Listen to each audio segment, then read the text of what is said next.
नमस्कार दोस्तों, welcome to our exam की पाठशाला। दोस्तों सामने सेट नंबर आज होने वाला है 20 यानी कि 20 नंबर।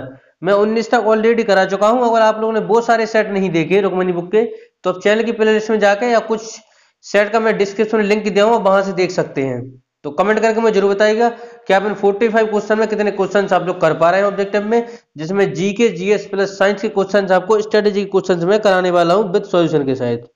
चलिए तो फिर वीडियो को स्टार्ट करते हैं बिना देर किए। पहला क्वेश्चन अपने सामने रहा। वीडियो को पसंद आए तो वीडियो को लाइक जरूर से कर दीजिएगा। चलिए आगे बढ़ते हैं। पहला क्वेश्चन है एटीएस। एटीएस इंजेक्शन किस रोग को प्रभावित व्यक्तियों को दिया जाता है? एटीएस इंजेक्शन किस रोग से प्रभावित व्यक्तियों को दिया जाता है? तो इसका राइट आंसर हो जाएगा टिटनेस। याद रखिएगा टिटनेस, इसे लॉकजा भी कहते हैं और जबड़ी बंद इससे हो जाता है, याद रखिएगा। चलिए आगे बढ़ते हैं नेक्स्ट क्वेश्चन की तरफ।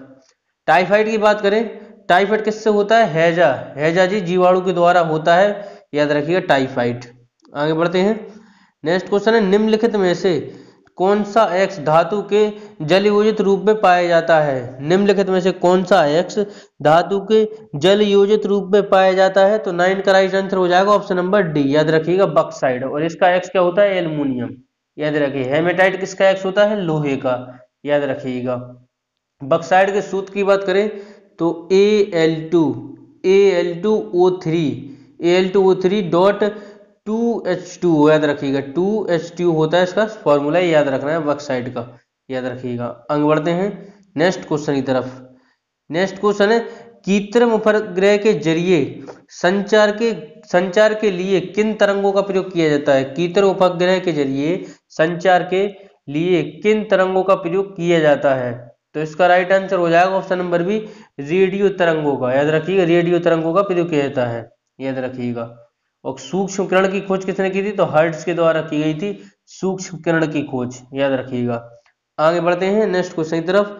नेक्स्ट क्वेश्चन है क्या होता है जब प्रकाश की किरण हवा से कांच में सिलसिली में प्रवेश करती है? बताइए, सिल्ली में प्रवेश करती है तो 12 का राइट आंसर हो जाएगा ऑप्शन नंबर ए, उसका तरंग ध्वर घट जाता है। याद रखिएगा तरंग ध्वर बढ़ने से अपवर्तनांक कम हो जाता है, यह भी याद रखना है। आगे बढ़ते हैं नेक्स्ट क्वेश्चन है निम्नलिखित में से कौन सा तत्व पौधों में पानी और कैल्शियम अवशोषण को बढ़ाता है? बताइए निम्नलिखित में से कौन सा तत्व पौधों में पानी और कैल्शियम के अवशोषण को बढ़ाता है? तो ऑप्शन नंबर बी, बोरॉन। याद रखिए ऑप्शन नंबर बी, बोरॉन। आगे बढ़ते हैं नेक्स्ट क्वेश्चन की तरफ। नेक्स्ट क्वेश्चन है दादा भाई नेहरू जी ब्रिटिश सरकार के द्वारा भारत में धन के निष्कासन नीति की व्याख्या यानी सिद्धांत निम्नलिखित में से किस पुस्तक में की गई? बताइए उनकी कौन सी पुस्तक थी दादा भाई नेहरू जी की जिन्होंने धन निष्कासन का सिद्धांत दिया था? बताइए। तो इसका राइट आंसर हो जाएगा option number B, poverty and unbritish rule in India. याद रखिएगा यह उनकी बुक थी, इस बुक में उन्होंने धन निकासी का सिद्धांत सर्वप्रथम दिया था, याद रखिएगा।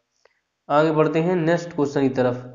नेक्स्ट क्वेश्चन है बनिहाल दर्रा निम्नलिखित में से किसे जोड़ता है? बताइए बनिहाल दर्रा निम्न में से किसे जोड़ता है? बनिहाल दर्रा निम्नलिखित में से किसे जोड़ता है? तो इसका राइट आंसर हो जाएगा ऑप्शन नंबर ए, जम्मू को श्रीनगर से जोड़ता है बनिहाल दर्रा, याद रखिएगा। और जोजिला दर्रा कहाँ है? तो जम्मू कश्मीर में जोजिला। शिवकिला दर्रा कहाँ है? तो एचपी में है। पालघाट दर्रा कहाँ है? तो केरल में, याद रखिएगा। काराकोरम दर्रा यह भी जम्मू कश्मीर से चीन को जोड़ता है, पालघाट दर्रा। आगे बढ़ते हैं नेक्स्ट क्वेश्चन की तरफ। नेक्स्ट क्वेश्चन है टिंडल प्रभाव देखने में आता है जब डैश। बताइए जल्दी से 24 का। तो इसका राइट आंसर हो जाएगा ऑप्शन नंबर बी, कोलाइड विलयन में तीव्र प्रकाश गुजरती है, याद रखिएगा। टिंडल प्रभाव देखने में आता है जब कोलाइड विलयन में तीव्र प्रकाश गुजरती है। आगे बढ़ते हैं नेक्स्ट क्वेश्चन की तरफ। नेक्स्ट क्वेश्चन है हाइड्रोकार्बन उसके सामान्य सूत्र के संबंध में संदर्भ में कौन सा सम्मिलित है? हाइड्रोकार्बन एवं उसके सामान्य सूत्र के संदर्भ में कौन सा सम्मिलित है? तो इसका राइट आंसर हो जाएगा ऑप्शन नंबर सी, याद रखिएगा एल्कीन, CnH2n, याद रखिएगा। और एल्कीन की बात करें तो CnH2n, याद रखिए। एल्काइन तो CnH2n-2, याद रखिएगा। आगे बढ़ते हैं नेक्स्ट है सर्वाधिक आधार वन्यता धातु कौन सी है? बताइए सर्वाधिक आधार वन्यता धातु कौन सी है?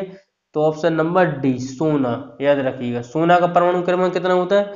79 होता है सोने का परमाणु क्रमांक। इसका संकेत क्या है? ये यू, याद रखिएगा, संकेत है इसका ये यू। ए जी किसका है? चांदी का, याद रखिएगा। ये और सी यू कॉपर का, याद रखिएगा। एफ ई लोहा का। यह प्रकृति में मुक्त अवस्थाएं पाई जाती है। सोना, याद रखिए, प्रकृति में मुक्त अवस्थाएं पाया जाता है।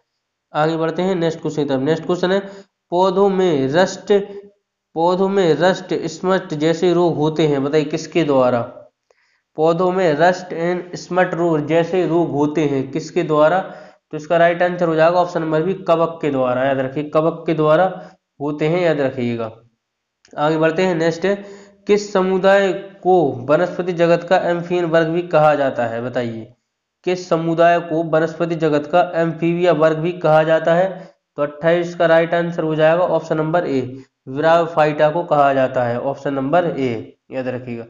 सर्वाधिक लघु पौधा होता है थैलोफाइटा, याद रखिएगा, सर्वाधिक लघु पौधा होता है थैलोफाइटा। और सर्वाधिक उच्चतम अपुष्पक पादप होता है टेरिडियोफाइटा। सर्वाधिक विकसित पौधे होते हैं एंजियोस्पर्म, याद रखिएगा, एंजियोस्पर्म में होते हैं सर्वाधिक विकसित पौधे। आगे बढ़ते हैं। नेक्स्ट क्वेश्चन है, पिरकंद पिरकंद यानी कि रिजोम का उदाहरण है, बताइए पिरकंद का उदाहरण क्या है? तो इसका राइट आंसर हो जाएगा ऑप्शन नंबर डी, हल्दी, याद रखिएगा, हल्दी और अदरक पिरकंद के उदाहरण है। कंद के उदाहरण है आलू, याद रखिएगा। धनकंद के उदाहरण है बंडा केसर। शकरकंद के उदाहरण है प्याज, याद रखिएगा। आगे बढ़ते हैं। निम्नलिखित में से कौन सा युग्म सम्मिलित नहीं, बताइए निम्नलिखित में से कौन सा युग्म सम्मिलित नहीं? तो सर्वेज ऑफ इंडिया सोसाइटी की स्थापना गोपाल कृष्ण गोखले ने 1905 में की थी, बिल्कुल सही है। बेलूर मठ, रामकृष्ण मठ है स्वामी विवेकानंद, बिल्कुल सही, 1887। गदर पार्टी लाला हरदयाल और परवीन काशीराम 1913 में कहाँ की थी? तो सैन फ्रांसिस्को में, जिसे गोल्डन सिटी कहा जाता है, कहाँ पे? अमेरिका में, याद रखिएगा। और ये लास्ट क्वेश्चन है ऑप्शन नंबर डी, इसमें यह राइट आंसर होने वाला है। पूना सर्वाधिक सभा फिरोज शाह मेहता ने नहीं की थी, इसकी स्थापना की थी एम जी रनाडे ने 1780 में। एम जी रनाडे हो जाएगा यहाँ पे, एम जी रनाडे, याद रखिए, इसका राइट आंसर ये हो जाएगा। आगे बढ़ते हैं नेक्स्ट क्वेश्चन की तरफ। नेक्स्ट क्वेश्चन है,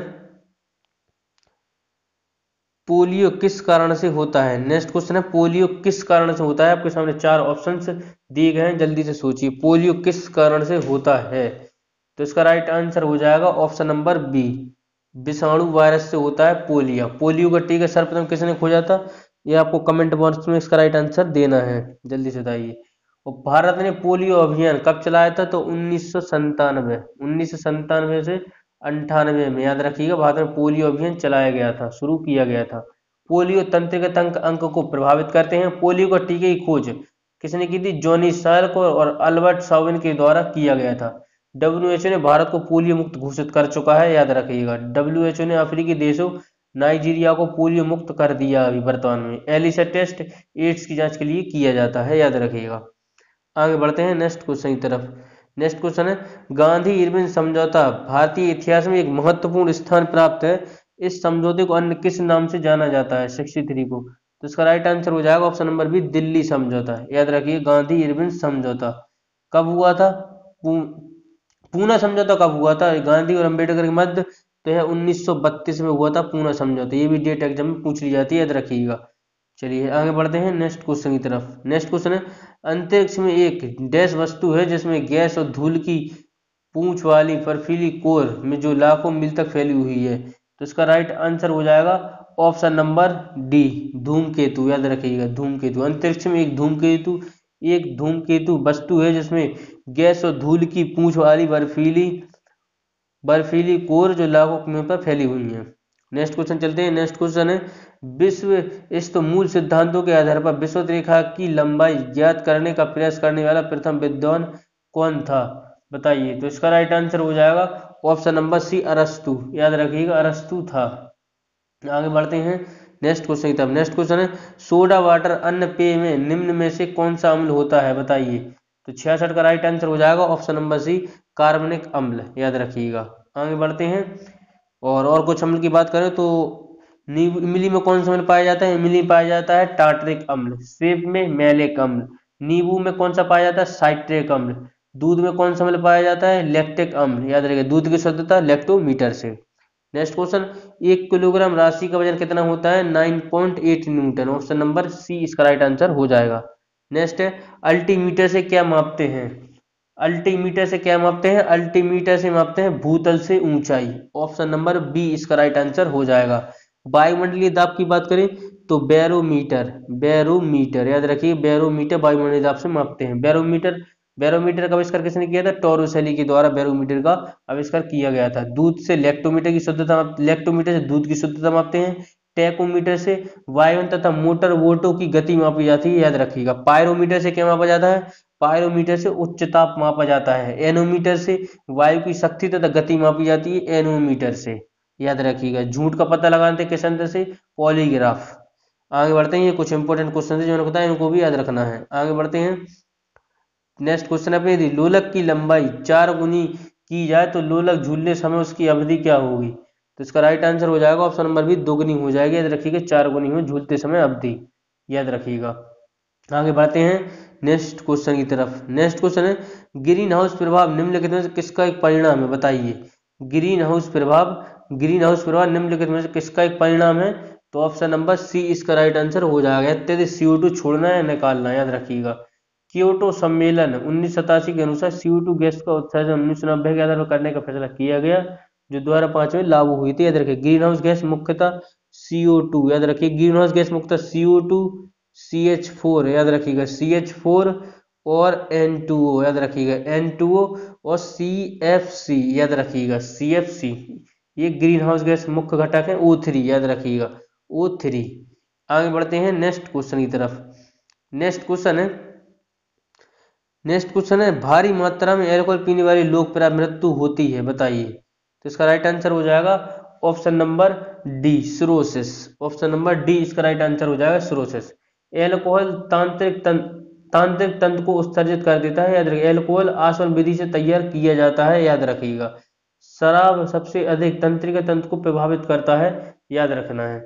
आगे बढ़ते हैं नेक्स्ट क्वेश्चन की तरफ। नेक्स्ट क्वेश्चन है, किसानों के लिए व्यापक नस्ल सुधार बाजार और सूचना पोर्टल के रूप में किस ऐप को लॉन्च किया गया? तो इसका राइट आंसर हो जाएगा option number A, E Gopala app, याद रखिए, ऑप्शन नंबर ए इसका राइट आंसर हो जाएगा। नेक्स्ट क्वेश्चन की चलते हैं। नेक्स्ट क्वेश्चन है, भारत के नए चुनाव आयुक्त बनाए गए, बताइए। तो इसका राइट आंसर हो जाएगा 74 का option number B, Rajiv Kumar, याद रखिएगा, राजीव कुमार भारत के नए चुनाव आयुक्त बनाया गया है। आगे बढ़ते हैं नेक्स्ट क्वेश्चन की तरफ। नेक्स्ट क्वेश्चन है, केंद्रीय औषधि अनुसंधान कहाँ पर स्थित है? बताइए जल्दी से, केंद्रीय औषधि अनुसंधान कहाँ पर स्थित है? 87 नंबर क्वेश्चन, जल्दी बताइए। तो इसका राइट आंसर हो जाएगा ऑप्शन नंबर डी, लखनऊ में स्थित है केंद्रीय औषधि अनुसंधान, याद रखिएगा। केंद्रीय आलू संस्थान की बात करें तो शिमला HP में, याद रखिएगा। डलहौजी के समय शिमला में ग्रीष्मकालीन भारत की राजधानी को बनाया गया था, याद रखिएगा। केंद्रीय जूट प्रदूषण अनुसंधान तो कोलकाता में। केंद्रीय पर्यावरण इंजीनियर अनुसंधान तो नागपुर में उपस्थित है, याद रखिएगा। आगे बढ़ते हैं नेक्स्ट क्वेश्चन की तरफ। नेक्स्ट क्वेश्चन है, क्यूरेट क्यूरेट वेबसाइट को अक्टूबर माह में विज्ञान प्रौद्योगिकी मंत्रालय द्वारा शुरू किया गया, इसका संबंध किस रोग से है? तो इसका राइट आंसर हो जाएगा ऑप्शन नंबर बी, कोविड-19 से, याद रखिएगा। आगे बढ़ते हैं नेक्स्ट है, वर्ल्ड हंगर इंडेक्स सूचकांक, वर्ल्ड हंगर सूचकांक इंडेक्स में 2020 के आधार पर 5 साल के बच्चों की मृत्यु दर भारत में कितनी प्रतिशत है? तो इसका राइट आंसर हो जाएगा 3.7%। आगे बढ़ते हैं नेक्स्ट है, जेसिका अर्डन किस देश की पुनः प्रधानमंत्री निर्वाचित हुई? जेसिका अर्डन, तो इसका राइट आंसर हो जाएगा ऑप्शन नंबर डी, न्यूजीलैंड की, याद रखिएगा। आगे बढ़ते हैं नेक्स्ट है, अजय वारियर युद्ध के नाम से भारत में किस देश के साथ 2020 सैनिक युद्ध का अभ्यास किया? तो इसका राइट आंसर हो जाएगा option number D, Britain. Ajay Warrier होता है भारत और ब्रिटेन के बीच, याद रखिएगा। आगे बढ़ते हैं नेक्स्ट क्वेश्चन की तरफ। नेक्स्ट क्वेश्चन है, बिहार की किस योजना का G20 सम्मेलन प्रस्तुतिकरण किया जाएगा? बताइए। तो इसका राइट आंसर हो जाएगा ऑप्शन नंबर बी, हर घर नल जल योजना। नेक्स्ट क्वेश्चन है, भारत से बाहर विश्व का पहला योग विश्वविद्यालय, बताइए। तो इसका राइट आंसर होगा लॉस एंजलिस, याद रखिएगा। स्वामी विवेकानंद योग विश्वविद्यालय है लॉस एंजलिस, अमेरिका के अंदर। नेक्स्ट, कोविड-19 से निपटने के लिए किसने ऑपरेशन नमस्ते की शुरुआत की? बताइए। ऑपरेशन नमस्ते, तो इसका राइट आंसर हो जाएगा इंडियन आर्मी के द्वारा की गई। आगे बढ़ते हैं नेक्स्ट क्वेश्चन। दुनिया के 7 ज्वालामुखी शिखर को फतेह करने वाली पहली भारतीय पर्वतारोही का नाम, तो इसका राइट आंसर हो जाएगा सत्यरूप सिद्धांत, याद रखिएगा सत्यरूप सिद्धांत। आगे बढ़ते हैं। चर्चित पुस्तक सी यू टुमारो इट नाइट के लेखक कौन है, तो इसका राइट आंसर होगा दीपल सक्सेना, याद रखिएगा इस पुस्तक का राइट आंसर हो जाएगा the people Saxena, option number A इसका राइट आंसर हो जाएगा। आगे बढ़ते हैं। शिव भोज योजना किस राज्य द्वारा शुरू की गई, बताइए जल्दी से। शिव भोज योजना किस राज्य के द्वारा शुरू की गई, बताइए। शिव भोज योजना किस राज्य के द्वारा शुरू की गई, जल्दी से बताइए। इसका राइट आंसर क्या हो जाएगा, आप जल्दी से बताइए। शिव भोज योजना किसके द्वारा शुरू की गई, जल्दी से बताइए, जल्दी से बताइए। शिव भोज योजना किसके द्वारा शुरू की गई, तो इसका राइट आंसर हो जाएगा महाराष्ट्र, याद रखिए ऑप्शन नंबर डी इसका राइट आंसर हो जाएगा, महाराष्ट्र के द्वारा शुरू की गई। जुलाई 2019 में प्रीति पटेल देश में भारतीय मूल की पहली गृह सचिव बनी, प्रीति पटेल, तो इसका राइट आंसर हो जाएगा ब्रिटेन में, याद रखिएगा। और 17वीं लोकसभा का निर्वाचन कितने चरणों में हुआ, तो इसका राइट आंसर हो जाएगा ऑप्शन नंबर बी 7 चरण में। 17वीं का हुआ था 7 चरण में, याद रखिएगा। ए सेंचुरीज नॉट इन पुस्तक के लेखक कौन है, जल्दी से बताइए। ए सेंचुरीज नॉट इन पुस्तक के लेखक कौन है, जल्दी से बताइए। तो इसका राइट आंसर हो जाएगा ऑप्शन नंबर, बताइए जल्दी से क्या हो जाएगा। ऑप्शन नंबर इसका हो जाएगा, जल्दी सोचिए, इसका हो जाएगा ए सेंचुरी नॉट इन पुस्तक के लेखक कौन है, सचिन वो Sourav Ganguly. A century not in पुस्तक लिखे Sourav Ganguly. Playing it my way Sachin Tendulkar, याद रखिएगा। Playing it my way Sachin Tendulkar. और बिलीव सुरेश रैना की, याद रखिएगा believe. Ace against odds Sania Mirza की, ये याद रखना है। माई जर्नी एपीजे अब्दुल कलाम की, इंपॉर्टेंट है ये सारी, इनको याद रखना है। आगे बढ़ते हैं।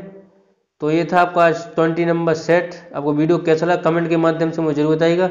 वीडियो को पसंद आ गया तो वीडियो को लाइक जरूर कर दीजिएगा, और चैनल पर नए हैं तो प्लीज चैनल को जरूर सब्सक्राइब कर दीजिएगा, और बेल आइकन को ऑल जरूर प्रेस कर दीजिएगा। मिलते हैं अगली वीडियो में, इसके साथ जय हिंद जय भारत। अगर इसका पीडीएफ चाहते हैं तो पीडीएफ के लिए टेलीग्राम पर सर्च करें एग्जाम की पाठशाला पीडीएफ, लोगो देख कर ज्वाइन हो जाए, वहां आपको इसका पीडीएफ मिल जाएगा। मिलते हैं अगली वीडियो में।